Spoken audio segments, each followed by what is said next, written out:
아버지 감사합니다. 지나간 한 주도 어둠 가운데 허물 가운데에서 우리를 지키시고 아버지 우리를 호흡을 허락하시고 우리의 생명으로 아버지께 찬양하게 이 자리에 불러주신 것 감사합니다. 우리 예배 자리에 나온 한 사람 한 사람 아버지 모두 보시지요. 기억하여 주시옵소서. 우리 입술의 찬양이 아버지를 기쁘시게 하며 아버지를 영광스럽게 하는 시간 되기 원합니다. 모든 것 홀로 영광 받아 주시옵소서. 우리 주 예수 그리스도 이름으로 기도드립니다. 아멘. 할렐루야. 지난 한 주도 주님의 은혜 가운데 모두 평안하게 거하셨을 줄 믿습니다. 지난주 목사님 말씀 중에 이 찬양을 잠깐 함께 배워본 적이 있는데 이 가사가 너무너무 마음에 와닿습니다. 잠깐 묵상하고 한번 이 찬양 함께 해보겠습니다.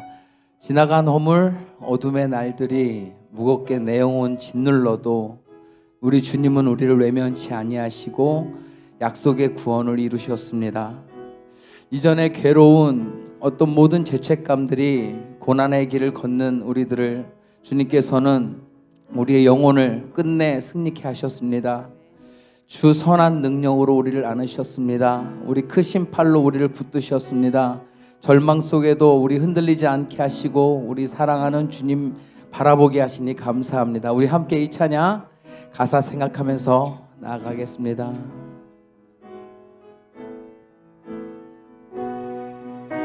지나간 허물 지나간 허물 어둠의 날들이 무겁게 내 영혼 짓눌러도 오 주여 우릴 외면치 마시고 약속의 구원을 이루소서. 이전의 괴로움 날 애워싸고 이전의 괴로움 날 애워싸고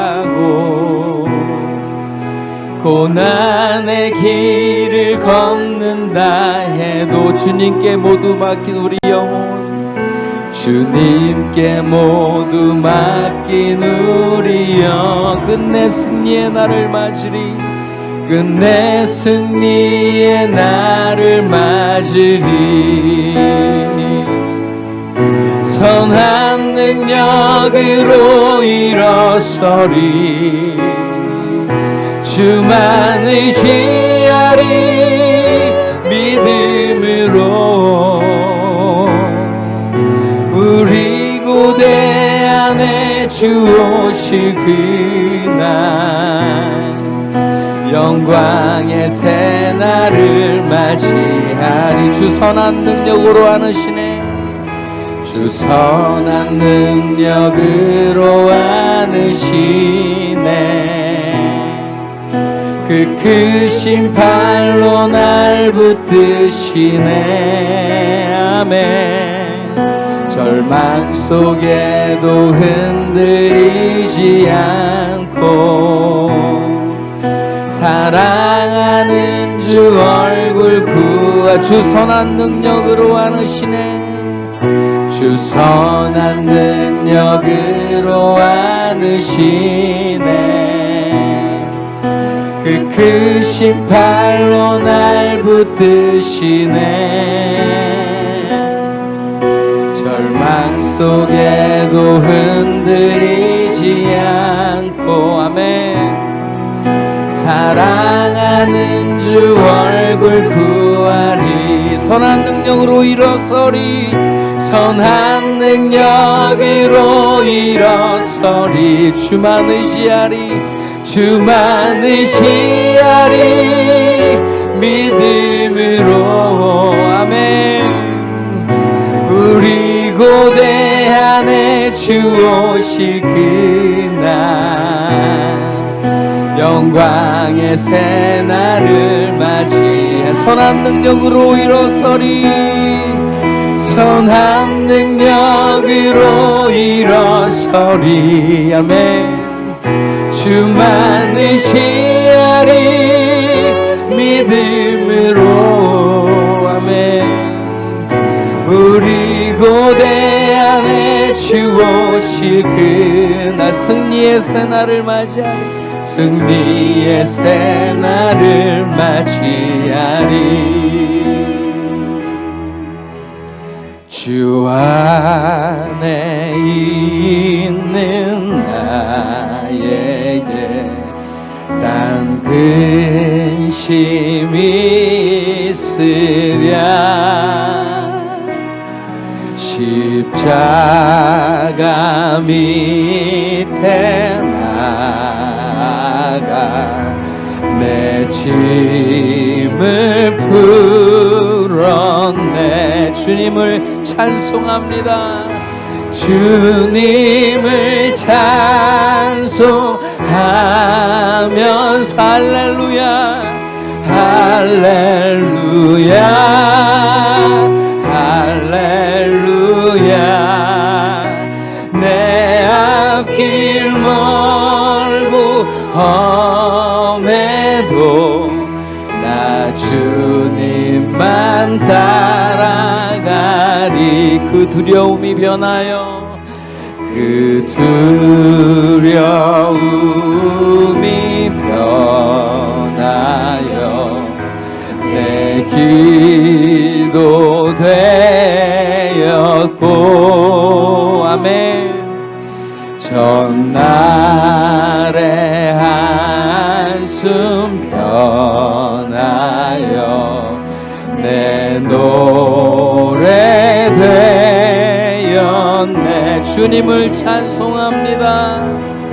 주님을 찬송하면서 할렐루야 할렐루야. 내 앞길 멀고 험해도 나 주님만 따라가리. 내 주는 자비하셔서 내 주 자비하셔서 늘 함께 계시고 내 궁핍함을 아시고 늘 채워주시네.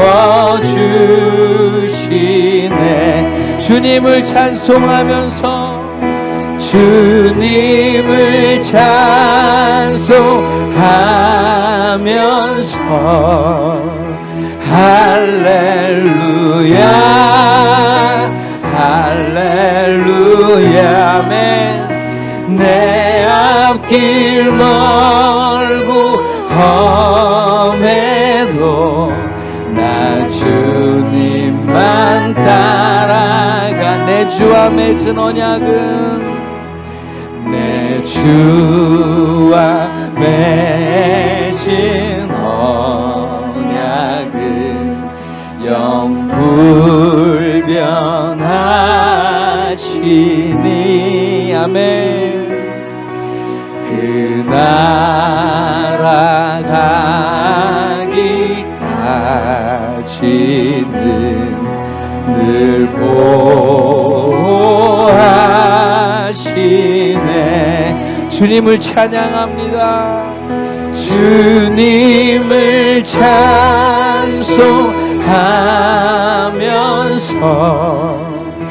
할렐루야 할렐루야. 내 앞길 멀고 험해도 나 주님만 따라가리. 주님을 찬송하면서 주님을 찬송하면서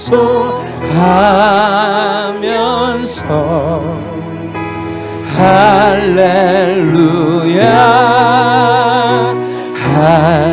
할렐루야.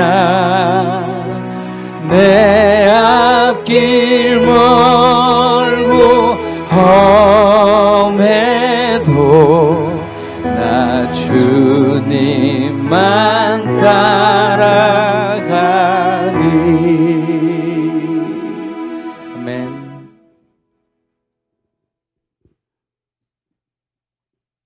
슬픈 마음 있는 자, 몸과 영혼이 병든 자, 우리 주님께서 부르십니다. 우리 예수님 이름 함께 찬양하기 원합니다.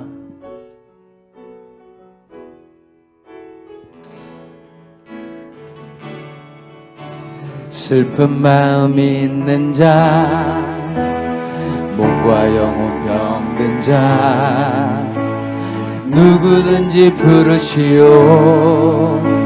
예수 이름 부르시. 그 이름을 믿는 자, 그 이름을 믿는 자, 그 이름을 부르는 자, 그가 어떤 사람이든, 그가 어떤 사람이든 그는 구원 얻으리. 슬픈 마음 있는 자, 슬픈 마음 있는 자, 몸과 영혼 병든 자, 누구든지 부르시오.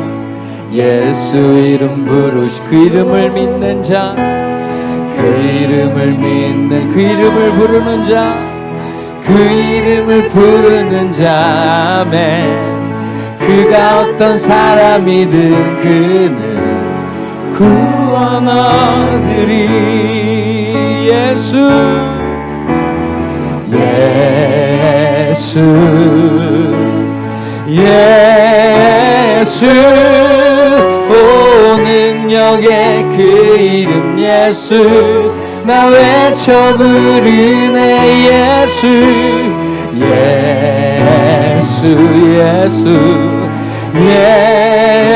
예수 오 구원의 그 이름 예수, 나 외쳐 부르네. 예수 그리스도. 슬픈 마음 있는 자, 슬픈 마음 있는 자, 몸과 영혼 병든 자, 누구든지 부르시오. 예수 이름 부르시오. 아멘. 그 이름을 믿는 자, 그 이름을 부르는 자, 그가 어떤 사람이든 그는 구원 얻으리. 예수 아멘. 예수 오 능력의 그 이름 예수, 나 외쳐 부르네. 아멘.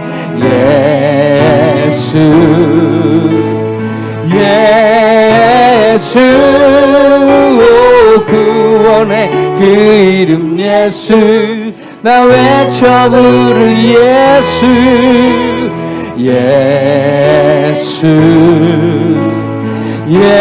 예수 오 능력의 그 이름 예수, 나 외쳐 부르네.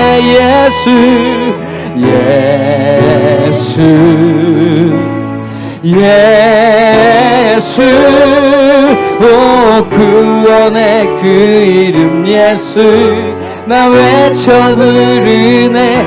예수 그리스도.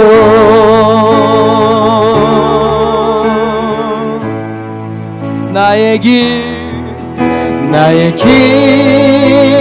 오직 그가 하시나니, 나를 단련하신 후에 내가 정금같이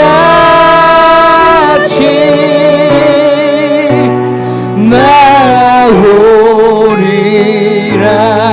주가 보이신 생명의 길, 주가 보이신 생명의 길, 나 주님과 함께 상한 마음을 들이며 주님 앞에 나가리. 나의 의로움이 되신 주 그 이름 예수 아멘. 나의 길이 되신 이름 예수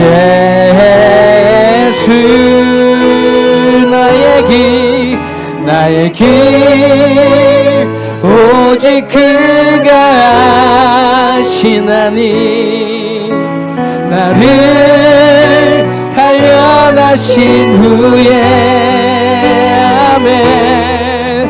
내가 정금같이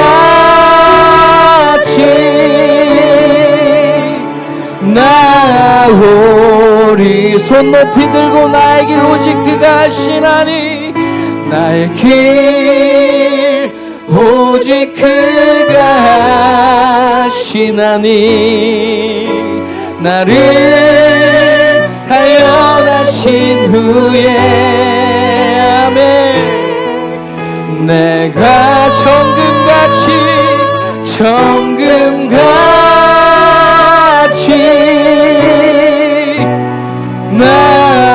나오리. 내가 정금같이 나오리라. 내가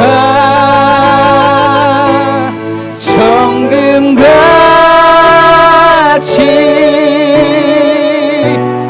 나오리라.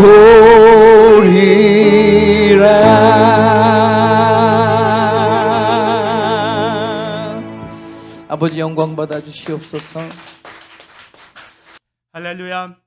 반갑습니다. 오늘도 하나님의 은혜와 축복이 여러분과 여러분의 가정에 충만하시기를 주님의 이름으로 축원을 드립니다.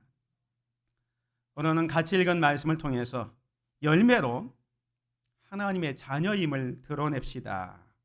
열매로 하나님의 자녀임을 드러냅시다 라는 제목으로 함께 은혜 받기를 원합니다. 나는 누구인가?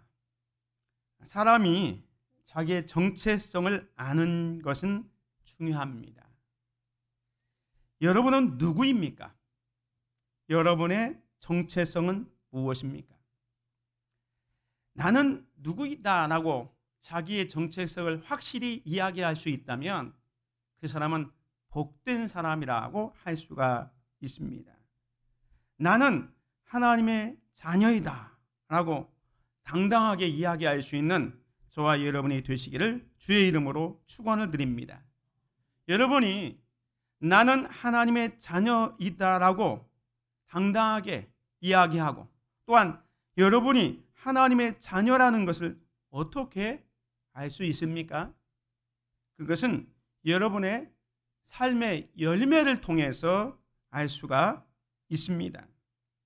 사람을 볼 때에 어떤 사람이 좋은 사람인지 어떤 사람이 나쁜 사람인지를 잘 분간이 안 됩니다. 나무를 볼 때 어떤 나무가 좋은 나무인지 또 어떤 나무가 나쁜 나무인지 분별하기가 어렵습니다. 그러나 방법은 있습니다. 그 방법이 뭐냐면 사람은 그 사람의 행동의 결과를 보면 어느 정도 알 수가 있습니다. 나무는 그 열매를 통해서 알 수가 있습니다. 예수님은 오늘 본문 말씀 속에서 참과 거짓을 분별할 줄 알아야 된다라고 말씀합니다. 그 방법이 뭐냐? 열매로 그들을 알리라. 열매를 통해서 참과 거짓을 분별할 수 있다라고 말씀합니다.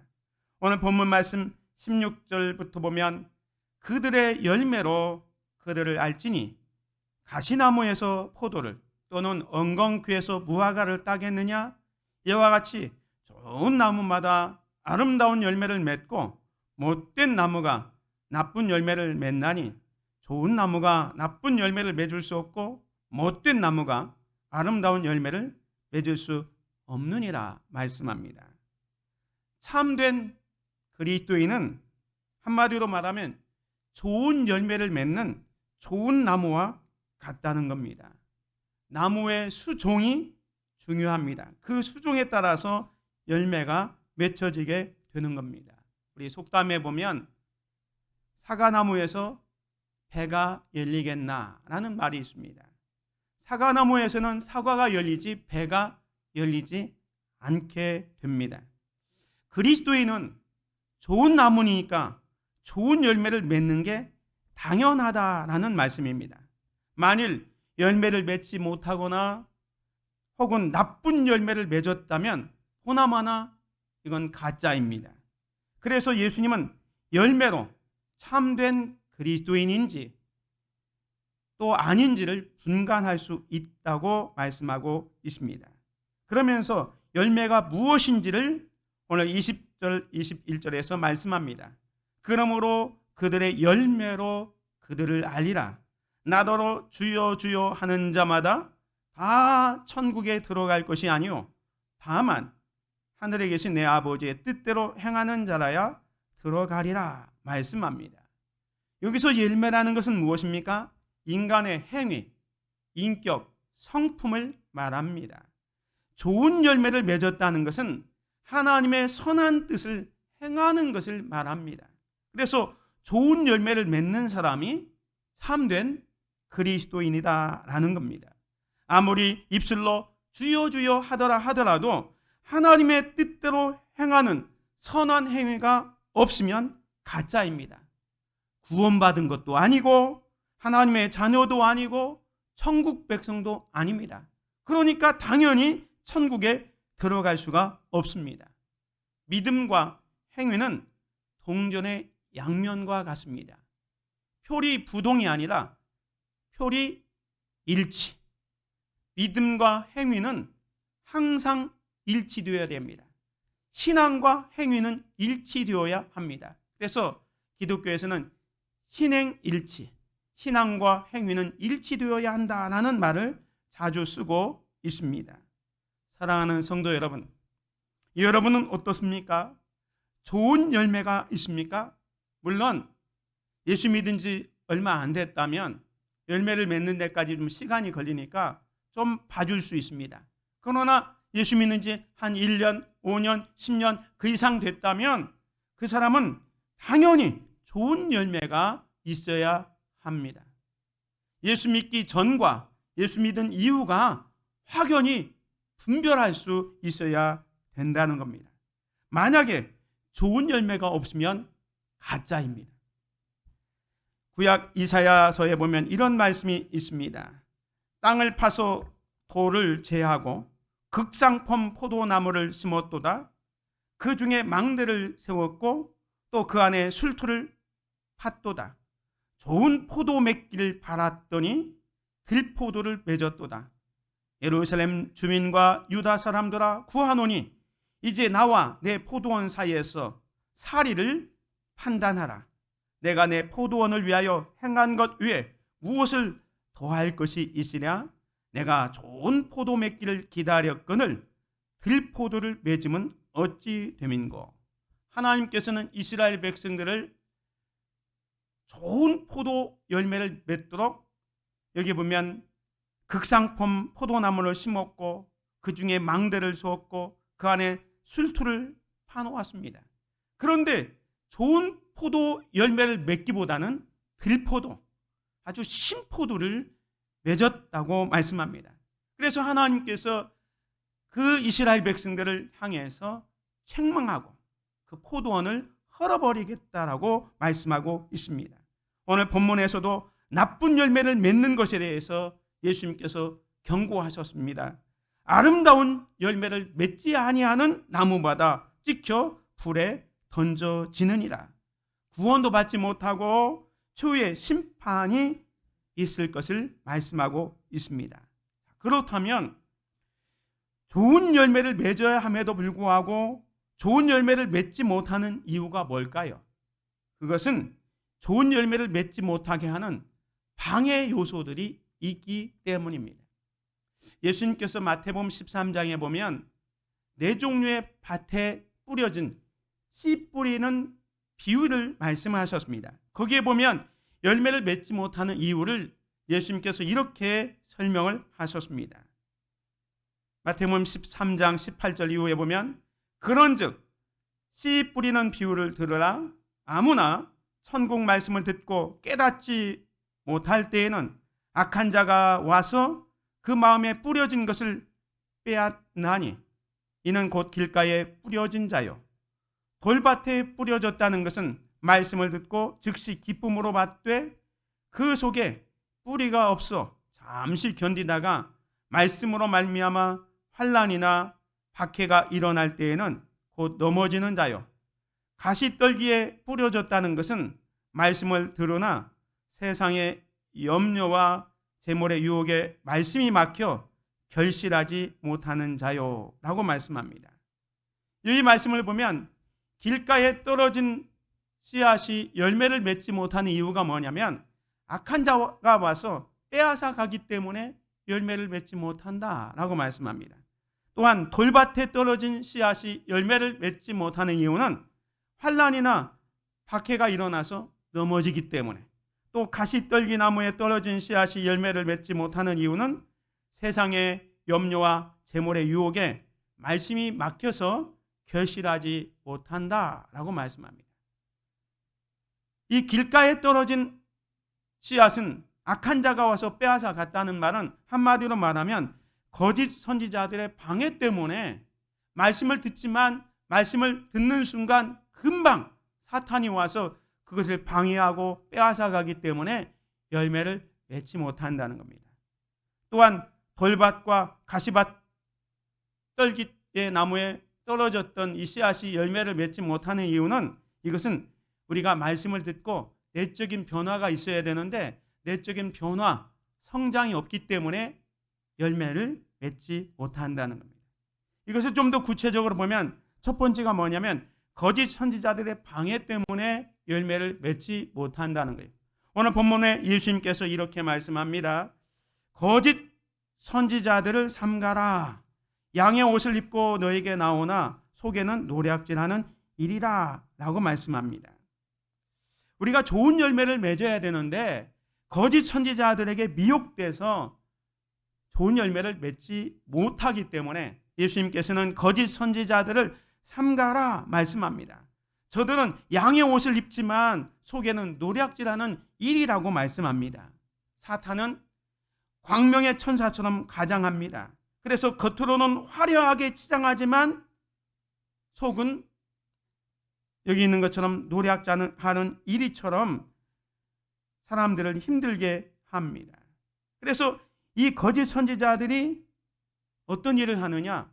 그 특징이 보면 22절부터 보면 그날에 많은 사람이 나더러 이르되 주여 주여 우리가 주의 이름으로 선지자 노릇하며 주의 이름으로 귀신을 쫓아내며 주의 이름으로 많은 권능을 행하지 아니하였나이까 하리니 그때 내가 그들에게 밝히 말하되 내가 너희를 도무지 알지 못하니 불법을 행하는 자들아 내게서 떠나가라 하리라 말씀합니다. 거짓 선지자들의 활동에 대해서 예수님께서 말씀해 주고 있습니다. 요즘은 이단이 얼마나 판을 치는지 모릅니다. 교회나 성도들을 공격하고 미혹합니다. 이단이나 이 사이비의 주장을 보면 어처구니가 없습니다. 그런데도 많은 성도들이 여기에 미혹되고 빠져나갑니다. 말세에 사탄은 사람들의 영혼을 미혹하기 때문에 멀쩡한 사람도 속아 넘어갑니다. 오늘 우리가 좋은 열매를 맺어야 되는데 좋은 열매를 맺지 못하는 이유가 이 거짓 선지자들이 방해하기 때문에. 예수님은 우리에게 말씀을 주셨습니다. 이 산상수훈의 말씀을 통해서 그리스도인의 삶에 대해서 가르쳐 주었습니다. 예수 그리스도에 믿는 사람은 이렇게 살아라고 말씀을 하지만 이 거짓 선지자들은 와서 그 예수님의 말씀을 뒤집는 거죠. 그래서 마치 양의 탈을 쓴 이리처럼 겉은 화려하지만 속은 추악하고 위협적으로 다가오고 있는 겁니다. 그래서 예수님께서 이 거짓 선지자들을 조심하라 말씀하고 있는 겁니다. 거짓 선지자들은요 신비한 능력이 있습니다. 여기 보면 그날에 많은 사람이 나더러 이르되 주여 주여 우리가 주의 이름으로 선지자 노릇하며 주의 이름으로 귀신을 쫓아내며 주의 이름으로 많은 권능을 행하지 아니하였나이까. 이 거짓 선지자들에게도 능력이 나타난다는 겁니다. 기사가 나타난다는 겁니다. 어떤 기적이나 표적이 나타납니다. 여기 보면 주의 이름으로 선지자 노릇하고 주의 이름으로 귀신도 쫓아내고 주의 이름으로 많은 권능을 행합니다. 근데 이런 것들은 성령의 은사이고 능력이긴 하지만 문제는 그들에게는 성령의 열매가 없습니다. 23절에 보면 이 사람들에 대해서 예수님께서 말씀하기를 뭐라고 합니까? 그때 내가 그들에게 밝히 말하되 내가 너희를 도무지 알지 못하니 불법을 행하는 자들아 내게서 떠나가라 말씀합니다. 성령의 권능, 예수님의 이름으로 권능을 행하고 성령의 이름으로 능력을 행했지만 주님은 그들에게 대해서 성령의 열매가 없기 때문에, 즉 하나님의 말씀대로 살아가는 제자의 삶, 그리스도의 삶이 없기 때문에 불법을 행하는 자들아 내게서 떠나가라 라고 말씀합니다. 사랑하는 성도 여러분, 오늘 예수 그리스도를 믿는 저와 여러분이 좋은 나무로서 아름다운 열매를 맺어야 함에도 불구하고 아름다운 열매를 맺지 못하는 이유는 그 거짓 선지자들이 와서 우리가 하나님의 말씀을 들었을 때 그걸 변질시킨다는 거예요. 하나님의 능력, 어떤 성령의 은사, 거기에만 관심을 갖게 하는 거예요. 그래서 이 세상 속에서 하나님의 능력으로 성공하는 삶을 추구하게 만드는 겁니다. 그래서 성령의 열매에 대해서는 별로 관심을 갖지 않게 하는 겁니다. 예수님께서 70명의 전도대원을 선발해서 이렇게 전도하도록 나가게 하죠. 그때 70명의 전도들이 이제 전도하면서 돌아와서 예수님께 보고할 때 어떻게 보고합니까? 그들이 기쁜 마음으로 와서 이렇게 보고합니다. 주여, 주의 이름이면 귀신들도 우리에게 항복하더이다. 예수님의 이름으로, 예수님의 능력으로, 성령의 권능으로 병을 고치고 많은 능력을 행하고 와서 자랑스럽게 주의 이름이면 귀신들도 우리에게 항복했습니다. 자랑스럽게 얘기했을 때에 예수님께서는 그들에게 뭐라고 말씀하셨냐면 귀신들이 너희에게 항복하는 것으로 기뻐하지 말고 너의 이름이 하늘에 기록된 것으로 기뻐하라. 이런 말씀을 하셨습니다. 우리는요, 귀신이 우리 앞에 굴복하면 기뻐합니다. 그리고 반대로 귀신이 우리 앞에 굴복하지 않으면 우리는 슬퍼합니다. 사람들이 나에게 나타나는 어떤 성령의 능력을 칭찬하면 기뻐하지만 사람들이 나를 무시하면 슬퍼합니다. 목회자들 사이에도 큰 교회를 목회하면서 많은 사람들이 몰려오면 능력의 종인 것처럼 칭찬을 받습니다. 그런데 작은 교회에서 목회하며 적은 사람들을 상대로 목회하면 능력이 적은 종처럼 주눅이 드는 경우도 있습니다. 이것은 오늘 본문에 나오는 거짓 선지자들이 우리에게 주는 악 영향입니다. 권능, 능력, 크기 이런 것에 관심을 갖게 하는 거예요. 그래서 예수 그리스도를 따르는 제자의 삶, 예수 믿는 그리스도인의 삶을 뒷전으로 밀려가게 하는 겁니다. 그래서 열매를 맺지 못하는 거예요. 두 번째로 우리가 열매를 맺어야 되지만 열매를 맺지 못하는 이유는 내적인 변화가 없기 때문에 그렇습니다. 오늘 본문 말씀 16절 이하에 보면 그들의 열매로 그들을 알지니 가시나무에서 포도를 또는 엉겅퀴에서 무화과를 따겠느냐. 이와 같이 좋은 나무마다 아름다운 열매를 맺고 못된 나무가 나쁜 열매를 맺나니 좋은 나무가 나쁜 열매를 맺을 수 없고 못된 나무가 아름다운 열매를 맺을 수 없느니라. 아름다운 열매를 맺지 아니하는 나무마다 찍혀 불에 던져지느니라. 좋은 나무에서 나쁜 열매를 맺는 경우가 있습니까? 예수님은 없다고 말씀합니다. 더욱이 나무는 나쁜데 그 나무가 나쁜 나무에서 좋은 열매를 맺을 수 있느냐? 그것도 불가능하다라고 말씀합니다. 다시 말하면 가시나무가 아무리 포도 열매를 맺고자 해도 가시나무에서 나온 것은 날카로운 가시뿐입니다. 엉겅퀴가 아무리 무화과 열매를 맺겠다고 결심을 해도 엉겅퀴에서 무화과 열매가 나오는 일은 없습니다. 변화가 일어나지 않으면, 내적 변화가 없으면 열매가 없다는 거예요. 오늘 우리가 설교를 듣고 말씀을 들을 때는 나도 성령의 열매를 맺어야지, 그리스도인답게 살아야 되지 결심을 합니다. 그러나 그것은 한때 결심일 뿐 나의 속사람이 변하지 않는 한 열매를 맺을 수 없다는 겁니다.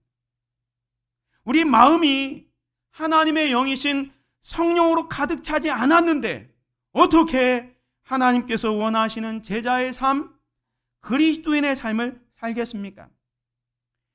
우리 마음을 성령께서 지배하지 않으시는데 어떻게 나의 삶 가운데 성령의 열매를 맺을 수 있겠습니까? 우리의 마음이 수시로 변하면서 하루에도 몇 번씩 감정의 기복이 기뻤다, 슬펐다, 화냈다, 또 좋았다, 이렇게 기복이 심한데 어떻게 우리의 말과 행동이 다른 사람에게 평안과 기쁨을 줄 수 있겠습니까? 나의 결심이 아침이 다르고 저녁이 다른데 어떻게 우리의 결심만으로 우리가 그리스도인의 삶, 제자의 삶이 가능하겠습니까? 그렇지 않다는 거예요. 우리의 내면이 변하지 않으면 안 된다고 말씀하고 있습니다. 누가복음에도 오늘 본문과 같은 말씀이 있는데 누가복음에는 예수님께서 한마디를 더 첨가했습니다. 여기 보면 나무는 각각 그 열매로 아나니 가시나무에서 무화과를 또는 찔레에서 포도를 따지 못하느니라. 선한 사람은 마음에 쌓은 선에서 선을 내고 악한 자는 그 쌓은 악에서 악을 내나니 이는 마음에 가득한 것을 입으로 말함이니라 말씀합니다. 예수님은요, 우리 인간의 마음을 창고로 비유하고 있습니다. 이 창고 안에, 우리 마음 안에 가득 차 있는 것이 나중에 우리의 행동으로, 언어로 나온다는 거예요. 다시 말하면 쓰레기통에 온갖 쓰레기를 가득 채워놓으면 거기에서 맛있고 몸에 좋은 음식을 꺼낼 수가 없습니다. 냉장고에 온갖 좋은 음식으로 가득 채워놓아야 그곳에서 맛 좋은 음식을 꺼낼 수 있지 않겠습니까? 우리의 마음속에 다른 사람과 비교하는 의식 또는 열등감이나 반대로 우월감 또는 탐욕으로 가득 차 있는데 어떻게 우리의 말과 행동에서 선하고 아름다운 열매를 찾을 수 있겠느냐? 내면이 변하지 않으면 아름다운 열매를 맺을 수 없다라고 말씀합니다. 사랑하는 성도 여러분, 우리는 반드시 기억해야 합니다.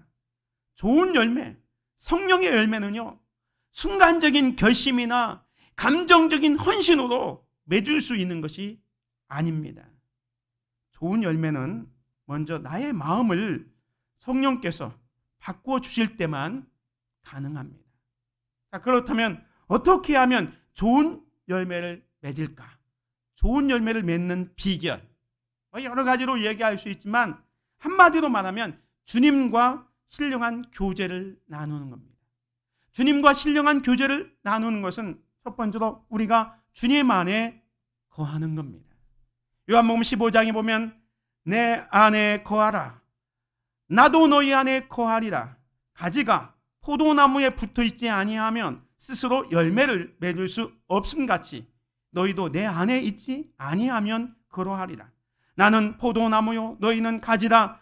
그가 내 안에 내가 그 안에 거하면 사람이 열매를 많이 맺나니 나를 떠나서는 너희가 아무것도 할 수 없습니다. 가지가 할 수 있는 최소는 붙어 있는 거예요. 그와 마찬가지로 오늘 믿음의 성도들이 말씀과 기도로 주님께 꼭 붙어 있을 때 풍성한 열매를 맺을 수 있게 되는 것입니다. 그 다음에 두 번째로는 말씀대로 사는 겁니다. 시편 1편에 보면 오직 여호와의 율법을 즐거워하여 그의 율법을 주야로 묵상하는도다. 그는 시냇가에 심은 나무가 철을 따라 열매를 맺으며 그 잎사이가 마르지 아니함 같으니 그가 하는 모든 일이 다 형통하리로다 라고 말씀합니다. 누가 복 있는 사람이냐? 하나님의 말씀을 즐거워하고 그의 율법을 주야로 묵상하는 자인데, 그런 사람들은 마치 시냇가에 심겨진 나무처럼 철을 따라 열매를 맺는다. 누가 열매를 맺느냐? 하나님의 말씀을 즐거워하고 그 말씀을 주야로 묵상하는 사람이 풍성한 열매를 맺는다라고 말씀합니다. 그리고 중요한 것은 성령께서 우리의 내면을 변화시켜 줘야 하기 때문에 성령의 충만함을 입어야 합니다. 성령의 충만함을 입을 때 성령께서 우리의 속사람을 변화시켜 주셔서 우리는 성령의 열매들을 맺을 수가 있습니다. 오늘 저와 여러분이 맺어야 할 성령의 열매는 무엇입니까? 갈라디아서 5장 22절 23절에 보면 오직 성령의 열매는 사랑과 희락과 화평과 오래 참음과 자비와 양성과 충성과 온유와 절제니 이 같은 것을 금지할 법이 없느니라. 성령의 9가지 열매를 우리에게 소개해 주고 있습니다. 오늘 저는 이것을 여러분에게 간단하게 소개하려고 합니다. 여러분이 이 말씀을 생각해 보면서 정말로 나는 내면이 성령으로 충만해서 내 삶이 변화해서 이런 열매를 지금 맺고 있는가를 한번 점검해 보시기 바랍니다. 성령 열매 첫 번째는 사랑입니다. 예수님께서 이렇게 말씀합니다. 새 계명을 너희에게 주노니 서로 사랑하라. 내가 너희를 사랑한 것 같이 너희도 서로 사랑하라. 예수 그리스도를 믿는 사람은 예수님을 닮아가야 됩니다. 예수님처럼 살아야 됩니다. 그 첫 번째가 사랑입니다. 내가 너희를 사랑한 것처럼 너희도 서로 사랑하라 말씀합니다. 신약 성경을 기록한 헬라어에 보면 사랑이라는 단어가 4종류가 있습니다. 첫 번째는 에로스. 남녀 간의 사랑을 얘기할 때는 에로스라 얘기합니다. 두 번째 스톨게. 이건 형제들, 피를 나눈 혈육 간의 사랑. 형제 자매들이 서로 사랑하는 것.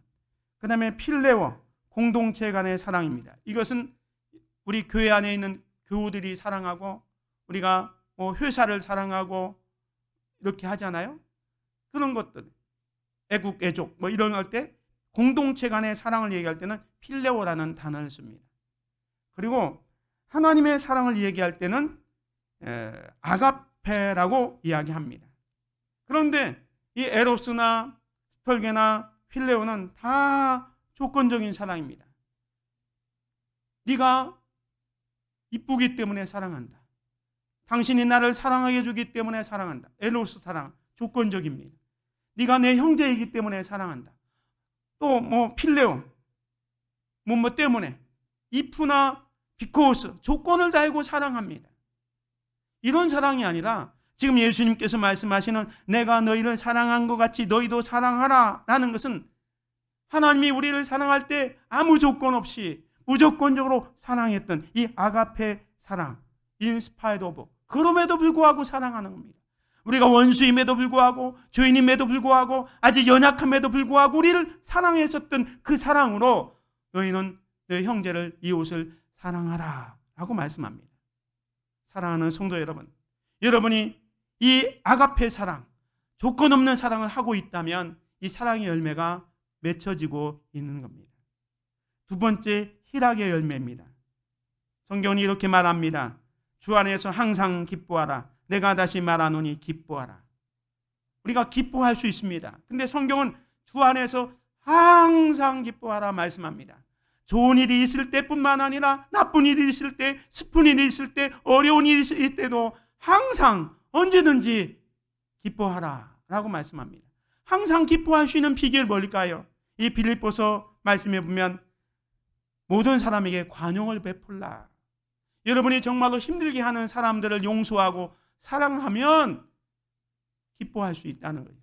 그리고 기뻐할 수 있는 방법 두 번째는 모든 일을 하나님께 맡기는 겁니다. 아무것도 염려하지 말고 오직 모든 일에 너희 구할 것을 감사함으로 하리라. 그리하면 평강의 하나님께서 너의 마음과 생각을 지켜주신다. 여러분의 기쁨을 빼앗는 요소들, 염려, 근심이 있다면 그 하나님께 맡기라는 겁니다. 그리고 항상 기쁨의 생활을 할 수 있는 방법 세 번째는 모든 상황 속에서 자족하는 겁니다. 사도 바울이 말합니다. 내가 궁핍함으로 말하는 것이 아니라 어떠한 형편에 있든지 나는 자족하기를 배웠다. 여러분이 어떤 형편에 있든지 자족하기를 배우면요 항상 기뻐할 수 있는 겁니다. 여러분이 항상 기뻐하고 있습니까?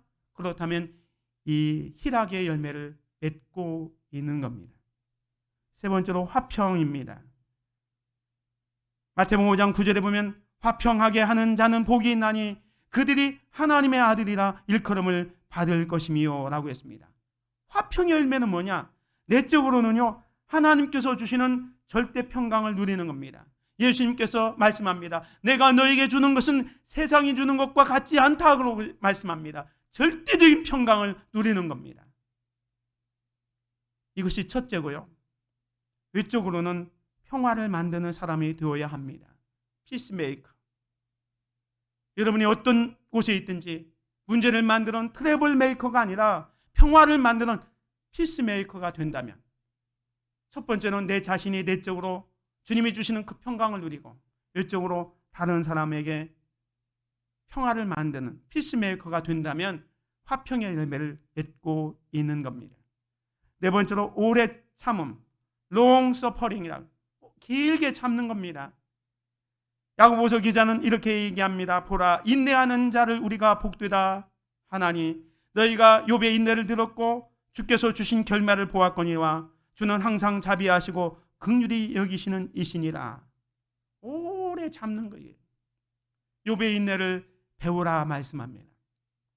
힘들고 어려워도 하나님의 섭리와 하나님의 주권하에 있다는 것을 깨닫고 오래 참는 귀한 성도들 되시기를 바랍니다. 이렇게 참는, 오래 참는 것, 이게 성령의 열매를 맺고 있는 겁니다. 다섯 번째는 자비입니다. 영어로 kindness입니다. 친절이라고 볼 수 있습니다. 예수님께서 선한 사마리아인의 비유를 말씀하면서 이렇게 말씀합니다. 네 생각에 이 세 사람 중에 누가 강도 만난 자의 이웃이 되겠느냐? 이르되 자비를 베푼 자니이다. 예수께서 이르시되 가서 너도 이와 같이 하라 하시니라. 여기서 말하는 자비, 친절은 긍휼의 마음을 가지고 사랑을 베푸는 겁니다. 강도 만난 자를 불쌍히 여겨서 그를 여관에 데려다 놓고 치료해주고 부비도 주는 그 사마리아인처럼 다른 사람에게 긍휼을 여기고 사랑을 베풀라라고 말씀합니다. 이런 친절이 있다면 여러분 자비의 열매를 맺고 있는 겁니다. 여섯 번째로는 양선, 영어로 goodness입니다. 야고보서 4장 17절에 보면 그러므로 사람이 선을 행할 줄 알고도 행하지 아니하면 죄니라 말씀합니다. 여기서 말하는 양선은요, 선을 행하는 것은 어떻게 보면 종교적인 측면에서 가장 효과적입니다. 사람들이 우리가 교회가 교회답고 크리스찬이 크리스찬다운 것은 선한 행동을 할 때 사람들에게 칭찬을 받습니다. 근데 이 양선은 선한 영향력으로 사회를 인도해 나가는 거예요. 그래서 하나님의 본질, 사랑의 하나님을 우리의 행위로서 보여주는 겁니다. 그래서 야고보 기자는 말합니다. 사람이 선을 행할 줄 알고도 행하지 아니하면 죄니라. 사랑하는 성도 여러분, 여러분이 착한 일을 하고 있습니까? 그렇다면 여러분은 성령의 열매를 맺고 있는 겁니다. 일곱 번째로는 충성입니다. 이 충성이라는 단어는 피스티스라는 단어로서 마태복음 25장에 보면 그 달란트 비유에서 5달란트와 2달란트 받은 자에게 이렇게 얘기합니다. 그 주인이 이르되 잘하였도다. 착하고 충성된 종아, 네가 적은 일에 충성하였음에 내가 많은 것을 네게 맡기리니 주인의 즐거움에 참여할지어다. 충성이라는 단어는 우리 한자에 보면 마음의 중심을 다해서 말을 이루는 겁니다. 이것은 아까 말씀드린 것처럼 피스티스, 믿음과 같은 의미입니다. 여러분이 정말로 하나님의 말씀 앞에 바로 말씀대로 살아가고 있다면 하나님께 충성하고 있는 거예요. 그게 바로 믿음인 겁니다. 그리고 8번째는 온유입니다. 온유는 영어로 젠틀리스. 예수님은 말씀합니다. 나는 마음이 온유하고 겸손하니 나의 멍에를 메고 내게 배우라. 그리하면 너희 마음이 쉼을 얻으리니. 이 온유라는 것은 부드러운 마음, 젠틀리스, 신사다움을 말합니다. 신사답다는 것은 젠틀하다는 거예요. 비신사적인 것 반대죠. 다른 사람들이 힘이 없을 때 자기의 힘을 가지고 그 사람을 억누르는 것은 이거 신사적이지 않는 겁니다. 신사적이라는 것은 말 그대로 서로 페어플레이 하는 겁니다. 상대방의 허물을, 상대방의 약점을 덮어줄 수 있는 그런 너그러운 마음이 온유입니다. 그리고 마지막 9번째는 절제, 셀프 컨트롤입니다. 고린도전서 9장 25절에 보면 이기기를 다투는 자마다 모든 일에 절제하나니 그들은 썩을 승리자의 관을 얻고자 하되 우리는 썩지 아니할 것을 얻고자 하노라. 여기서 절제는 뭐냐? 육체적 충동을 억제하는 능력입니다. 운동 경기하는 자들은 자기 그 면류관을 얻기 위해서, 금메달 따기 위해서 먹는 거 절제하고 다이어트하고 그렇게 하지 않습니까? 그런데 우리는 썩지 아니할 것을 얻고자 하는데, 영원한 그 면류관을 얻고자 하는데 왜 절제하지 못하느냐라고 말씀합니다. 절제해야 된다라고 말씀합니다. 여러분들이 이런 삶을 살고 있다면 성령의 열매를 맺고 있는 겁니다. 사랑하는 성도 여러분, 여러분에게는 이런 열매를 맺고 있습니까? 또 맺어가고 있습니까? 이런 믿음을 가지고 열매를 맺는 사람이 참 그리스도인이다라고 말씀하고 있는 겁니다. 그런데도 안타깝게도 지금 세상은 교회나 성도를 향해서 욕을 하고 지탄을 합니다. 욕먹는 한국 교회, 욕먹는 그리스도인들이 너무 많습니다. 왜 그렇습니까? 교회가 교회답지 못하기 때문에, 성도가 성도답지 못하기 때문에 그렇습니다. 교회가 교회답다는 것은 뭡니까? 교회에 주어진 사명을 잘 감당하는 겁니다. 교회 사명 가운데 많은 것이 있지만 온전한 예배를 드리는 겁니다. 하나님의 임재가 있는 예배를 드려야 교회가 교회답습니다. 그래서 교회는 하나님을 경배하는 예배에 생명을 걸어야 교회답습니다. 예배가 없다면 교회는 교회답지 못한 겁니다. 성도가 성도 나온 게 뭘까요? 그것은 여러 가지가 있지만 기도와 말씀 생활입니다. 믿음의 성도들이 세상보다 하나님 중심으로 살아갈 수 있는 방법, 말씀을 붙들고 기도에 힘을 쓰는 겁니다. 하나님의 말씀과 기도로 거룩해진다고 했습니다. 그런 삶을 살 때 성도는 성도답습니다. 예수님은 마태복음에서 이렇게 말씀합니다. 이같이 너희 빛이 사람 앞에 비치게 하여 그들로 너희의 착한 행실을 보고 하늘에 계신 너희 아버지께 영광을 돌리게 하라. 교회는 교회다워야 되고요, 신자는 신자다워야 됩니다. 다시 말하면 목사는 목사다워야 되고, 장로님은 장로님다워야 되고, 권사는 권사답고, 집사님은 집사다워야 됩니다. 교사는 교사다워야 됩니다. 사랑하는 성도 여러분, 아름다운 열매를 맺어서 하나님께 영광 돌릴 뿐만 아니라 많은 사람들에게 여러분이 하나님의 자녀임을 드러내고 또 주님을 증거하는 저와 여러분이 되시기를 주님의 이름으로 축원을 드립니다. 기도하겠습니다. 은혜로우신 아버지 하나님, 감사합니다. 오늘 주님은 우리에게 말씀을 통해서 열매로 그들을 알지라 말씀합니다. 아름다운 열매를 맺어야 참된 그리스도인이라고 말씀하고 있습니다. 입술로만 주여 주여 외치는 자들이 아니라 하나님의 뜻대로 살고 하나님의 말씀대로 살아가는, 그래서 아름다운 성령의 열매들을 풍성히 맺어가는 우리 모두가 되어 우리가 하나님의 자녀임을 드러내는 삶, 하나님께 영광 돌리는 삶을 살아갈 수 있도록 은혜를 베풀어 주옵소서. 예수 그리스도의 이름으로 기도드립니다. 아멘.